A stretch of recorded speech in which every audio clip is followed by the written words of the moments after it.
There are a lot of propaganda out there right now against Peter Obi. Some of this propaganda are very, very believable, very, very convincing, to the extent that some Nigerians are falling for it. This is risky.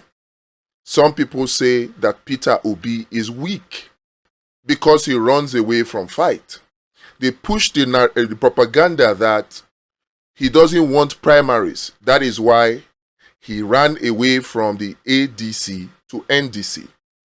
Did Peter Obi do primaries before he became Governor of Anambra on the platform of ABGA political party?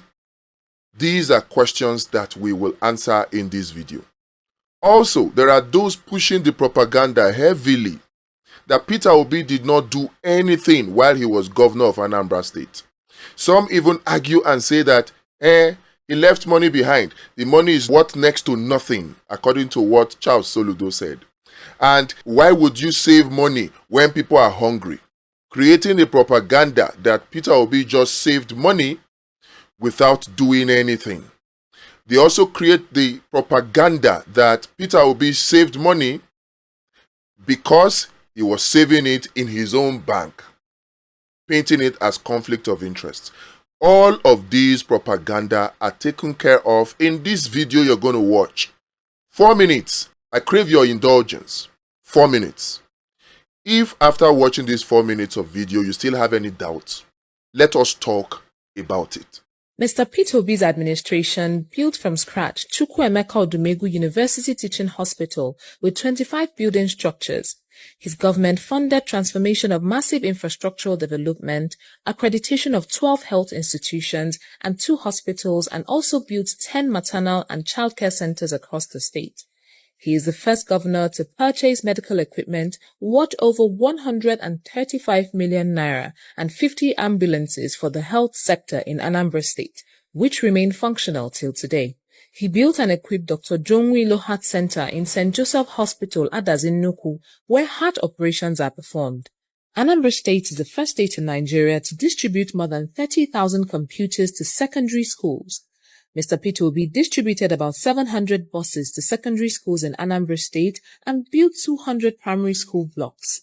He donated the sum of 300 million naira to Anglican churches and 440 million naira to Roman Catholic churches to rehabilitate their missionary schools. During his tenure, he gave 1 million naira each to more than 160 first-class graduates. To promote reading culture in the state, he went ahead to build a well-equipped library known as Prof. Kennedy Dike Library, Awka. He also rehabilitated the divisional library in Onitsha and gave 500,000 naira to each secondary school in the state to provide library materials. This boosted the student performance from the 26th position in Nigeria to the 1st position. The security improvement was exceptional as he provided security vehicles to 177 communities in the state. He cleared pension and gratuity owed since 1990 to the tune of about 37 billion naira and also paid monthly stipend to the elderly in the state. Mr. Peter Obi built the first secretariat complex in Anambra State to house the various Anambra State government ministries that were scattered all over the state. His good governance attracted the second largest brewery in the world,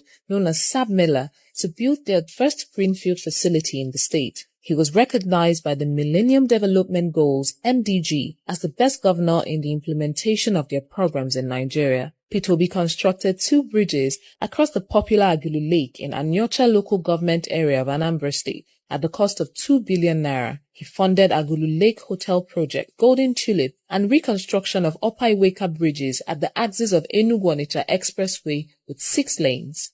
Peter Obi constructed 800 kilometers of road network between rural and urban areas. Some of the roads include Ibariam Internal Road, Ekulobia Ezinifite Road, Niger Drive Onitsha, Ifite Dunu Road, construction of Zik Avenue and Mpo Flyover, 30 verifiable bridges, Ezu Ebenebe Bridge, Oka North, Isuanyocha Bridge, Opaka River Bridge, pedestrian bridge at permanent site Unizik Junction, Oka. He created industrial parks as catalysts for industrialization. He constructed and commissioned the Governor's Lodge at Annex Onitsha, FMR Customary Court of Appeal Complex, High Court buildings at Nnewi and Ogidi, Judges' Quarters at Onitsha. His visionary leadership brought unprecedented transformation to the local government in Anambra State. He made provision for 1.2 billion naira credit facilities to farmers in the state and cleared a 20 million naira debt owed banks as a result of the 2012 flood devastation. Peter Obi's administration purchased 90 buses and taxis for Anis Mass Transit Company. He adopted the best practice in waste disposal and provided over 300 million naira worth of waste evacuation trucks. The Debt Management Office rated Anambra as the least indebted state in Nigeria. Mr. Peter Obi handed 75 billion naira to his successor, Mr. Willie Obiano.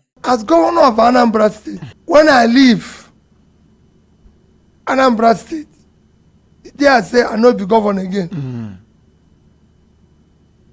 Nobody. What they call gratuity. The whole state. Nobody. You don't pay everybody. When I came, we were owing people 32 billion. We pay. When you come. When I come. Waiting you meet for ground. Now, people, they calculated it. In fact, to tell you how that problem was solved, I dey go church every morning as governor. One day I dey inside church. One 80-year-old woman come and say I should leave the church. Yeah. Make her come out for me and make her no pray again. As governor. Say, you know, say I know they go into church with security. Just like I come here. Security know they follow me go in some person's house. Talk less of Please, church. let's appreciate it. So, because church na God. Security no there for church. So one old woman come carry my paper and say make her come out for me. Mrs. Cindy Bay. Say, come out. God no go hear your prayers. Yeah. If you want God to hear your prayers, go and pay me my pension. Gratuity and pension. Then you can come back and pray. Now I followed the woman go in house. The thing where he talk. I came back and say, I must clear this. So when I leave, we no owe anybody gratuity. We no owe anybody pension. We no owe anybody salary. I want you to go and verify, Brekete, to go and verify that no contractor we're doing work with the owe. No supplier we're doing work with the owe. And when I hand over, I did it in public, I announced this. And I say, we get 3 banks for Nigeria. Bank number 1, Access Bank, they still there. The managing director and the person they call Ike Mokode. I say, Ike, I have in your bank 12 billion naira. For the $50 state. million for the state. Wait, separate them, I beg, because of enemies of progress. For the state. The 12 billion naira. Now for Anambra State. Wait, the 12 billion naira now you convert to dollar. No, I dey tell you why you there. I say, managing director, in your bank today, Anambra State government, we get $50 million, 12 billion naira. Say yes. I say, give unto this man where they come in. Now be the new governor. I call Diamond Bank. I say, LSOT. Now he be managing director. Yes, stand up because they're there. I say, I get in your bank $50 million, 12 billion naira. Say yes, say, give unto this man. Now they come in. I call Fidelity Bank. Say, regional there. Now he be managing director. Say yes. I say, I get $56 million, 12 billion naira. Give unto this man. I say, I'm not owing any salary here. I'm not owing anybody. This money, Anambra State money. Me, I don't do my work. Their bank, this is a bank in Nigeria. They are not the bank overseas. That's why I call the managing director. And if Brekete Family want, I give them the statement. You go and verify their banks there. Say, this is the money belonging to Anambra State. I do investment for company. This company, Traditional Breweries, I invested in it. $30 million, take them. I do NIPP, $59 million, take them. Now, all this belong to state. I they live today. no gratuity, no severance, no pension. Since I leave, Anambra never buy me pure water. Hey! I don't go home. So I don't do my work, I don't leave. If you go there, I don't own any piece of land in Anambra State where Anambra give me. I'm home. So for me, I've done my work in Anambra. When I came, we are number 26 in WAEC. 26, 27. Go and check them. I say, my priority is to develop Anambra along the line where development be. We look, what thing we go do for health? We go partner with some voluntary agencies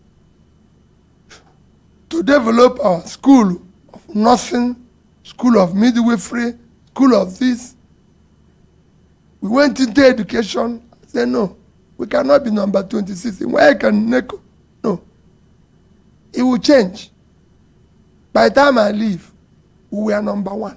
And go and check the record. We are number 1, 2011, 12, 13. What do you do? We decided that, in fact, this morning when I come, somebody sent me something. One, at every school, even that time, boys know they go, young boys know they go school again, they go trade. I said, I'll bring them back to school. We decided, I have, for example, about 250 something secondary schools that are owned by government, out of which we took from churches. About 70% of them, I gave it back to them. Private schools where people own, we incorporate them, all of them came to about 500 secondary schools. Say, one, I as governor must visit all of them. Personally? I visited every secondary school in Anambra State, and senior prefect of every Anambra State school, senior prefect had my phone number. He must reach me direct as governor. You can go and ask them, every school in Anambra State, the senior prefect must reach the governor direct. And be able to tell me, this is not problem where they their school. This is a problem where they their school. They don't get teacher. They don't get this. I want to hear it direct. Not. So when I wake up in the morning, I have 10 texts. We don't get water. We don't get this. I'm going to that school. I ate at least lunch and dinner with over 60 schools. So if you say the food no they good, everybody, commissioner, me, governor, that's where we go eat that food today. Even if not to purge milk. Everybody go eat that thing where the children they eat today. Let's go and eat it. You, my commissioner, let's go and eat it. So that we know what they're eating. That we did. If you go, every school in Anambra State, I'm sure Anambra people go to Brekete Family. Every school get 2 buses. Every school get generator. Every school get computer. Now Anambra buy the highest computer they don't buy from HP in Nigeria. Even their man from America come because we bought 30,000 computers. We estimated that every 10 students must have one desktop computer. We use every 10 students. Every school we say 10 of you one, 10 of you one. So we bought 30,000 put for school. So that's equip the school. We put internet in every school. You go any school in Anambra State, they go tell you. So this I know I want make una go verify the thing where they talk. That's why they call bank, they call everyone. Say this is the thing where we do. 8 years, Anambra did not borrow 1 kobo. I never go to any bank and say I won't borrow money. Because what we did, we say, before we go borrowing, make we cut the thing where they chop our money first. Before we go borrowing. We get like, let me give an example. Anambra State get a lodge for Abuja when I started. The man where come before me buying for plenty money, said, hey, did you 1 billion something? I said, Governor of Anambra State, no live for Abuja. What thing would they do with the house in Abuja? Where we going to chop? Where they cost us a lot of money to keep up. They say, no, you go need them. I say, we know dinner. Governor of Anambra is Governor of Anambra. If we go Abuja, not Governor of Abuja. Let him go and find small hotel. But Anambra people will go to hotel here plenty. They will even give us discount. Make we just go pay them small money, sleep there. Now they sleep, Rockview. But this, we'll go there. They give us discount 50%. So that house, Anambra House, Lodge, 9 United Nations they reach today. You sell them? No, we not sell them. We give them rent. And we even give them free. We say make the because the money to keep them now wahala. To maintain the house. To maintain it now wahala. But they give us the support where they give us. Pass the money. See strategy, wisdom. So they give us support. So we say take. At least now we know they spend money for. We know they do. So we start cutting off. We get things where they call guest house, presidential or say president no live for Oka. I beg, make una close all these things down. We cut all that things where they make us chop money. Some people know they happy when I say it. Some people they happy, but we say these things no they exist. You know, there's so many things because we don't get money. So we tell that this one can go, this one can go, this one can go. You know, for example, say since me and they very close to my wife, and two of us are make we close down office of first lady. I beg, make we not see somebody carry motor they run around. We trouble they too much. Make we, two of us now one. That's what marriage is say. So make we know. So you close down the office of the first lady? Yes, because you know there for constitution. You know for constitution. You know there for and it cost us money. And since two of us now one, now the thing where you say for marriage now, two person now one, make two of us join the manage this one, leave that one first, so we can get money put for school. Because everywhere we have to stop. You have to get the money to put for school. If you not do it like that, you could go borrow money. That be the problem of Nigeria. You can't ask what I go do for Nigeria. That's important. Nigeria is a consuming nation. It must now move it from consumption to production. It must now produce. The only thing where we get here is a sharing formula. I want to change it to production formula. You go tell us the way you produce. Honored President, nothing to share again. The thing where we dey share don't finish. You know what thing we dey share now? We are sharing the future of our children. They borrow money, they share. So nobody will share them again. We want to stop the sharing. We can no longer borrow money for consumption. If we borrow money, it's for production. The katakata way they see they happen everywhere in Nigeria now. Now bad leadership cause them. Because over the years, Nigeria have refused to invest in their young ones. That is the engine of growth of any nation. The consequence is that today, millions of young people don't know where the next meal will come from. Now be the katakata way we get. To everywhere now, trouble. If you wake up for Nigeria, killing, kidnap, this, that. Because where we don't put money, educate them, make them this, make them that. Money where we don't put money, support them to start business, we didn't do it. So now I make Nigeria get 100 million people. They live into poverty.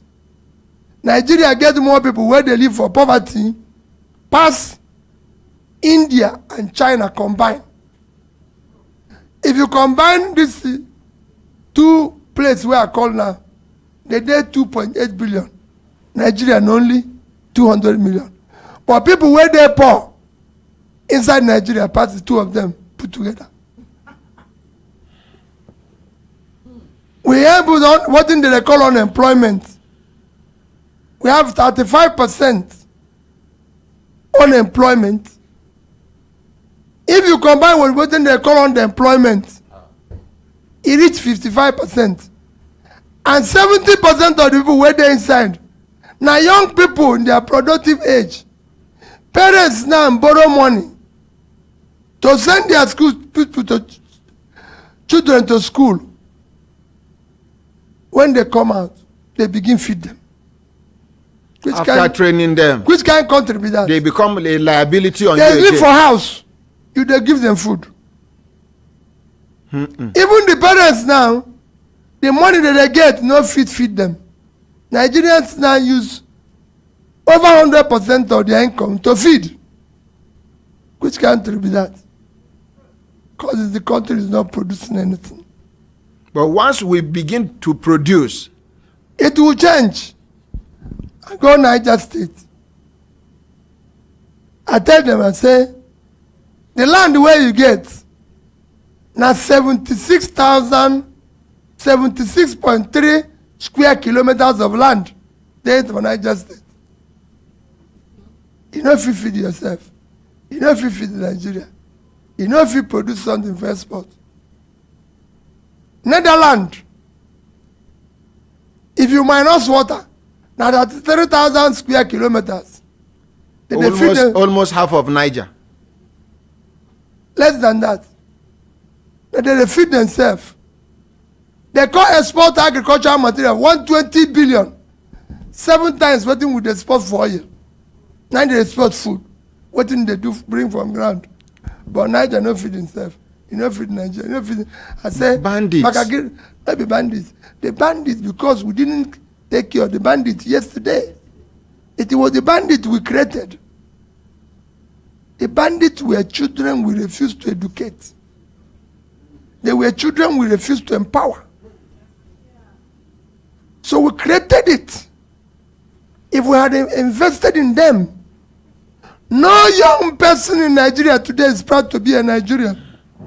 Because the country called Nigeria has never shown him love and care. Many people push the propaganda that Peter Obi is afraid of primaries. Is this true? That is one part of the propaganda. The other part of the propaganda is that Peter Obi ran away from the ADC because he was afraid of primaries. What is the truth? The bitter truth that the propagandists do not want you to see is this.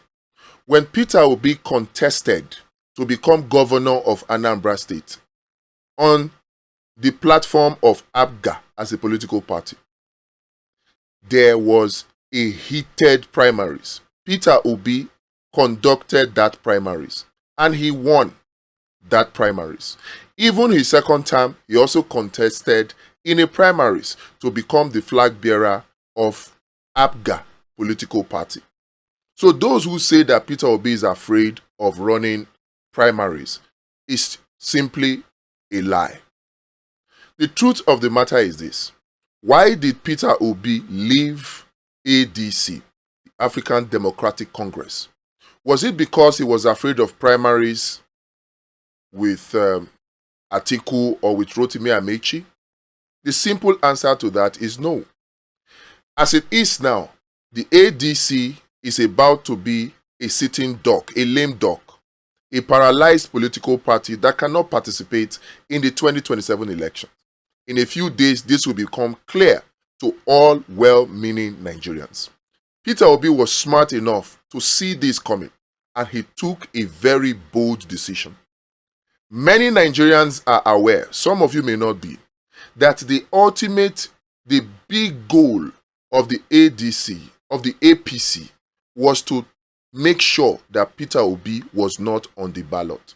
And that was why everywhere he went, they always planted moles to make sure that there was problems in the party he is.